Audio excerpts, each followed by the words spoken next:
Thank you. এইটা আবার কোন ধান্দা? কোন দান্না মান্দা কাম হইব না। যাও আবার রাস্তা মাপো, যাও। না না, তোমাকে কিছু দিতে হবে না।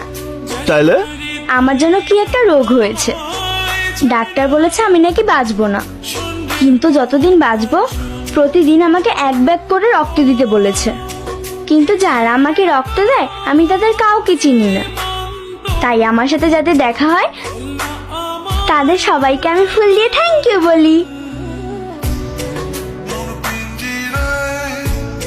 কিন্তু আমি তো তোমার রক্ত দেই নাই। তাতে কি, আগামীকাল হয়তো দেবে। আমি না বলেছি আমাকে না বলে তুমি কোথাও যাবে না। যখন আমি উপরে চলে যাব তখন যদি তোমাকে বলার সময় না পাই, তাই আগে থেকে প্র্যাকটিস করছি, যাতে আমি হুট করে মরে গেলে তুমি কষ্ট না পাও। এমন কথা বলো না মা, আমি আমার সবকিছু বিক্রি করে তোমাকে বাঁচাবো, তোমাকে আমি মরতে দেবো না মা।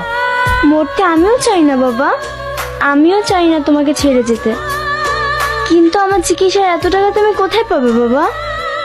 সব ব্যবস্থা হয়ে গেছে মা। এই দেখো, আমি টাকা নিয়ে এসেছি।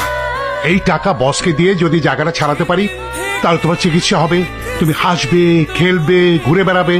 চলো চলো মা। আসসালামু আলাইকুম বস। ওয়ালাইকুম আসসালাম। বস, আমি গরিব মানুষ, জীবনের সমস্ত সঞ্চয় দিয়ে 300 ফিটের পাশের জায়গাটা আমি কিনেছিলাম।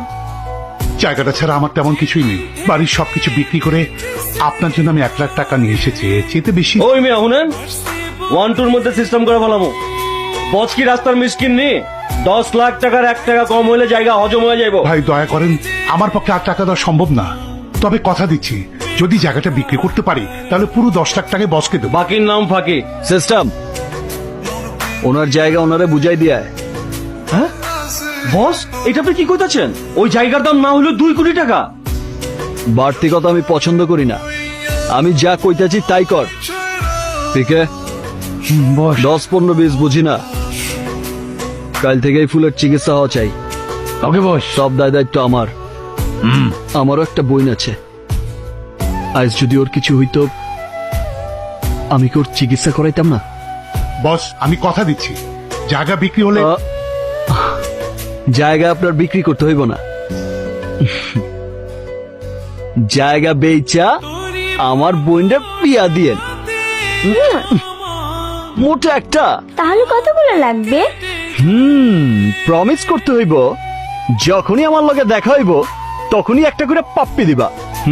তুমি আমার লক্ষ্মী ভাইয়া।